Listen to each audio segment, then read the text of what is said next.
నమస్కారం. LK news కి స్వాగతం. దయచేసి అందరూ మన ఛానల్ను సబ్స్క్రైబ్ చేసుకోండి. ఛానల్ నచ్చితే లైక్ చేయండి, మీ స్నేహితులకు బంధువులకు షేర్ చేయండి. ఇక వార్తల్లోకి వెళ్తే, రామానాయుడుపేట గవర్నమెంట్ హాస్పిటల్ రోడ్డులో గల ఆంధ్రప్రదేశ్ సాంఘిక సంక్షేమ శాఖ వారి ప్రభుత్వ కళాశాల బాలికల వసతి గృహమునందు శ్రీ సత్య సాయి సేవ సమితి మచలిపట్నం వారిచే బాలికలకు ఆరోగ్య సూత్రములు, ఈ యుక్త వయసులో వచ్చు సమస్యలు, సోషల్ మీడియా దుష్ప్రభావములు, సెల్ ఫోన్లు ఏ విధంగా వాడుకోవాలి అనే విషయంపై అవగాహన సదస్సు నిర్వహించారు. ఈ సందర్భంగా శ్రీ సత్యసాయి సేవా సమితి కన్వీనర్ పోత్కుచి ఆంజనేయ కుమార్ మాట్లాడుతూ, బాలికలు ఆరోగ్యంగా ఉంటే ఆనందంగా ఉండటం, ప్రశాంతమైన జీవితాన్ని గడపవచ్చని, మీరు పాటించే ఆరోగ్య సూత్రాలతోనే మీ జీవితాలు ఆధారపడి ఉంటాయని తెలియజేశారు. స్వామివారి 100వ జన్మదినోత్సవ వేడుకల్లో భాగంగా కళాశాలలు, ప్రభుత్వ వసతి గృహములలో ఈ విధమైన క్యాంపులు నిర్వహిస్తూ అందరూ ఆరోగ్యంగా ఆనందంగా ఉంటూ విలువలతో కూడిన జీవితాన్ని అలవర్చుకోవాలని తెలియజేశారు. అరుణ కాత్యాయని మాట్లాడుతూ, ఆడపిల్లలకి నెలసరులు ఎందుకు లేటుగా వస్తాయి, దానికి తీసుకోవలసిన జాగ్రత్తలను వివరించారు. డాక్టర్ వీరంకి రాజీవి మాట్లాడుతూ, ఇత్త వయసులో ఆడపిల్లలు ఆహార నియమాలను పాటించినట్లయితే ఆరోగ్యంగా ఉండటమే కాకుండా భవిష్యత్తులో వివాహం అనంతరం కూడా ఆరోగ్యంగా ఆనందంగా ఉండవచ్చునని తెలియజేశారు. డాక్టర్ నిఖిల మాట్లాడుతూ, చెవి ముక్కు గొంతులను మనం ఏ విధంగా జాగ్రత్తలు తీసుకోవాలో తెలియజేశారు. డాక్టర్ శృతిక మాట్లాడుతూ, సోషల్ మీడియాలో వచ్చే ప్రతిదానిని మనం పాజిటివ్గానే స్వీకరించాలని, సెల్ ఫోన్లను కూడా చాలా జాగ్రత్తగా ఉపయోగించాలని, ప్రతిదీ మనకు ఉపయోగకరంగా ఉండే విధంగానే చూసుకోవాలి గాని దేనిని అనవసరంగా వాడకూడదని తెలియజేశారు. ఈ కార్యక్రమంలో హాస్టల్ వార్డెన్ సునీత, మల్లేశ్వరి, తుర్లపాటి సాయి కృష్ణ చైతన్య, పోతుకుచి వరప్రసాద్, సేవాదళ సభ్యులు నాగమణి, రుక్మిణి, రాజేశ్వరి, నాగమణి, సరిత పాల్గొన్నారు. సుపరిపాలనలో తొలి అడుగు కార్యక్రమం కూటమి ప్రభుత్వ జవాబుదారితనానికి నిదర్శనమని ఎమ్మెల్యే కాగితా కృష్ణ ప్రసాద్ అన్నారు. గురువారం ఆయన హజ్ కమిటీ చైర్మన్ హాజీ హసన్ బాషాతో కలిసి ముస్లింలు ఎక్కువ సంఖ్యలో నివసిస్తున్న పెడన పట్టణంలోని 5వ వార్డులో పర్యటించారు. ఈ సందర్భంగా కృష్ణప్రసాద్ మాట్లాడుతూ, సుపరిపాలనలో తొలి అడుగు కార్యక్రమానికి ప్రజల నుంచి మంచి స్పందన లభిస్తోందన్నారు.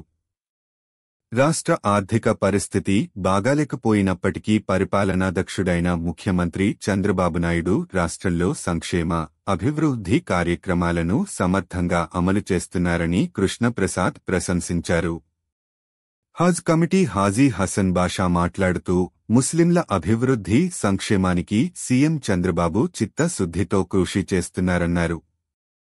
గత వైసీపీ ప్రభుత్వం ముస్లింల సంక్షేమాన్ని పట్టించుకోలేదని ఆయన విమర్శించారు. కాగా కృష్ణప్రసాద్ ఇంటింటికి వెళ్లి సంక్షేమ పథకాల గురించి వివరించి కరపత్రాలు అందజేశారు. టీడీపీ నాయకులు కొనకళ్ల బుల్లయ్య, యక్కల శ్యామలయ్య, పూలబాబు, హన్ను, వహబ్ ఖాన్, గుజరాల్, గఫార్, కమ్మగంటి బాబు, వీణం శ్రీనివాస్, జనసేన పార్టీ నాయకులు మట్టా శివపావని, నాని తదితరులు పాల్గొన్నారు. మచిలీపట్నం 15వ డివిజన్లో పైజానే గౌసే అజం దస్తగిరి జెండా పునర్నిర్మాణానికి రాష్ట్ర తెలుగు యువత ఉపాధ్యక్షుడు డాక్టర్ హసీంబేగ్ ₹1,00,000 విరాళం అందజేశారు. జెండా పునర్నిర్మాణ పనులను హసీంబేగ్ పరిశీలించారు. ఈ కార్యక్రమంలో జెండా కమిటీ అధ్యక్షుడు ఎన్డి అమీన్, బొర్రా రంగా, ఎండి ముస్తాబ్, చోటే, ముదినేని సాయికృష్ణ తదితరులు పాల్గొన్నారు. పెంచిన ఆర్టీఓ చలానా ఛార్జీలు తగ్గించాలని, జీవో 21ను సవరించాలని, ఆటో కార్మికులకు వెల్ఫేర్ బోర్డు ఏర్పాటు చేయాలని సిటియు నాయకుడు బి. సుబ్రహ్మణ్యం అన్నారు. మంగెనపూడి సెంటర్లోని వాకాలమ్మ తల్లి ఆటో వర్కర్స్ యూనియన్ను నూతనంగా ఏర్పాటు చేసిన సందర్భంగా జరిగిన కార్యక్రమంలో సుబ్రహ్మణ్యం మాట్లాడారు. ఈ కార్యక్రమంలో నాయకులు రామిశెట్టి బోసు, వాలిశెట్టి రవిశంకర్, కాగిత నాగరాజు, సిహెచ్ జయరావు, సిరివెళ్ల వెంకట వరప్రసాద్, వాలిశెట్టి యుగంధర్, అడ్డాల రామకృష్ణ తదితరులు మాట్లాడారు.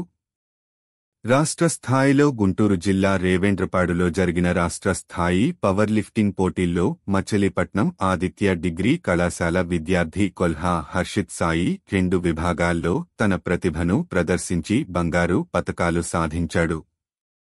ఈ సందర్భంగా గురువారం కళాశాలలో విజేత హర్షిత్ను ఆదిత్య విద్యా సంస్థల chairman Seshareddy, director Sugunareddy, principal Narasimharao, regional manager Surender Reddy, AO బాపుజీలు అభినందించారు.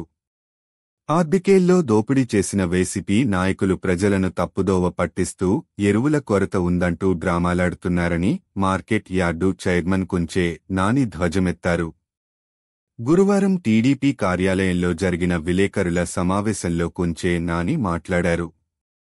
వైసీపీ నాయకుడు పేర్ని కిట్టు రైతులను తప్పుదోవ పట్టించే విధంగా మాట్లాడుతున్నారన్నారు.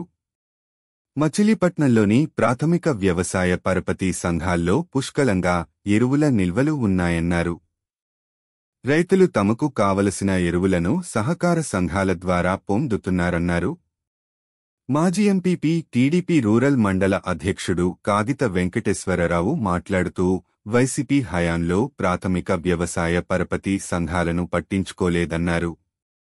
కూటమి ప్రభుత్వం అధికారంలోకి వచ్చిన తరువాత పీఎస్ఎస్లను పునరుద్ధరిస్తున్నారన్నారు. మచిలీపట్నం మున్సిపల్ మాజీ వైస్ చైర్మన్ పంచపర్వాల కాశీ విశ్వనాథం మాట్లాడుతూ వైసీపీ హయాంలో మూసివేసిన సొసైటీలను తిరిగి ప్రారంభించామన్నారు. 150 టన్నులకు పైగా యూరియా, డీఏపీ పంపిణీ అయిందని, మరో 150 టన్నులు కొద్ది రోజుల్లో వస్తున్నాయన్నారు. 1200 మంది రైతులకు వేరుశెనగ విత్తనాలు ఉచితంగా పంపిణీ చేస్తామన్నారు. ఈ కార్యక్రమంలో టీడీపీ నాయకులు మినవల్లి నాగేశ్వరరావు, రాంబాబు, అన్నెంరెడ్డి శ్రీనివాసరావు, నాగరాజు, అమ్మిరెడ్డి శివ, సుబ్బారెడ్డి, రవి తదితరులు మాట్లాడారు. ఇండియన్ రెడ్ క్రాస్ సొసైటీలో సమాజ సేవా కార్యక్రమాలలో పాల్గొనడం ఎంతో అదృష్టమని ఇన్ఛార్జి కలెక్టర్ గీతాంజలి శర్మ అన్నారు. గురువారం జిల్లా పరిషత్ సమావేశపు హాలులో ఇండియన్ రెడ్ క్రాస్ వార్షిక సర్వసభ్య సమావేశం జరిగింది. ఈ సమావేశంలో సొసైటీ అధ్యక్షురాలు, జిల్లా ఇన్ఛార్జి కలెక్టర్ గీతాంజలి శర్మ మాట్లాడారు. సొసైటీ మంచి పనితీరు కనబడేలా కృషి చేయాలన్నారు. సామాజిక సేవా కార్యక్రమాల్లో చురుగ్గా పాల్గొనే వారిని గుర్తించి రెగ్యులర్ జిల్లా కలెక్టర్ వచ్చిన తరువాత కమిటీ ఎన్నికలు జరుపుతామన్నారు. ఐఆర్ఎస్ రాష్ట్ర పరిశీలకుడు రామచంద్రరాజు మాట్లాడుతూ స్వచ్ఛందంగా సేవ చేసేవారే సొసైటీలో సభ్యులుగా ఉండాలన్నారు. ఐఆర్ఎస్ కార్యదర్శి బి శంకర్నాథ్ గత 3 సంవత్సరాలుగా సొసైటీ చేపట్టిన రక్తదాన శిబిరాలు, వైద్య శిబిరాలు తదితర అంశాలను వివరించారు. తొలుత ఐఆర్ఎస్ ఉద్యమ పితామహుడు హెన్రీ డోనాట్ చిత్రపటానికి అతిథులు పూలమాలలు వేసి ఘనంగా నివాళులర్పించారు. ఈ కార్యక్రమంలో డిఆర్ఓ కె చంద్రశేఖరరావు, జిల్లా పరిశ్రమల కేంద్రం general manager R Venkatrao, IRS సభ్యులు పాల్గొన్నారు. ఎస్టీలకు త్వరలో ఆధార్ కార్డుల మంజూరుకు ప్రత్యేక కేంద్రం ప్రారంభిస్తామని జిల్లా గిరిజన సంక్షేమ శాఖ అధికారి ఎం ఫణిదూర్జటి అన్నారు. మానవతా స్వచ్ఛంద సేవా సంస్థ సభ్యుడు వెంకటేశ్వరరావు మనుమరాలు హేమాంష్ పుట్టినరోజు సందర్భంగా ఏర్పాటు చేసిన ఈ కార్యక్రమంలో జిల్లా గిరిజన సంక్షేమ శాఖ అధికారి ఎం ఫణిదూర్జటి ముఖ్యఅతిథిగా పాల్గొని ప్రసంగించారు. ఎస్టీలకు ఆధార్ కార్డులు లేకపోవడంతో పలు ఇబ్బందులు ఎదుర్కొంటున్నారని మచిలీపట్నం మానవతా స్వచ్ఛంద సేవా సంస్థ అధ్యక్షుడు జి కిషోర్ కుమార్, కార్యదర్శి హసింబేగ్లు తెలిపారు. ఆధార్ కార్డు లేకపోవడం వల్ల విద్యార్థులకు తల్లికి వందనం, యూనిఫామ్ అందడం లేదన్నారు.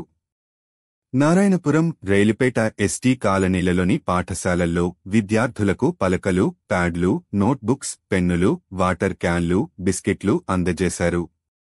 డిప్యూటీ తహసీల్దార్ సత్యనారాయణ ఈ సందర్భంగా నారాయణపురం ఎస్టీ విద్యార్థులకు 5,000 రూపాయలతో స్టీల్ ప్లేట్లు, వాటర్ క్యాన్లు అందజేశారు.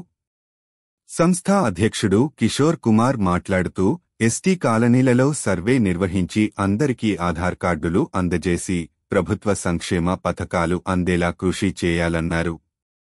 ఎస్టీ కాలనీలో బడిఈడు పిల్లలందరూ బడికి వచ్చేలా తల్లిదండ్రులకు counselling నిర్వహిస్తామన్నారు.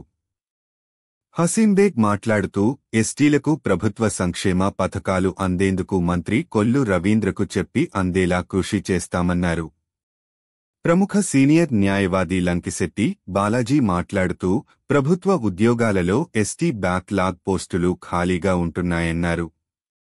Avanigadda fire station fire officer Sudhakar ఇద్దరు ఎస్టీ విద్యార్థులకు చదువుకునేందుకు సహాయం అందిస్తున్నారని, వారిలో ఒకరు డిగ్రీ వరకు వచ్చారన్నారు.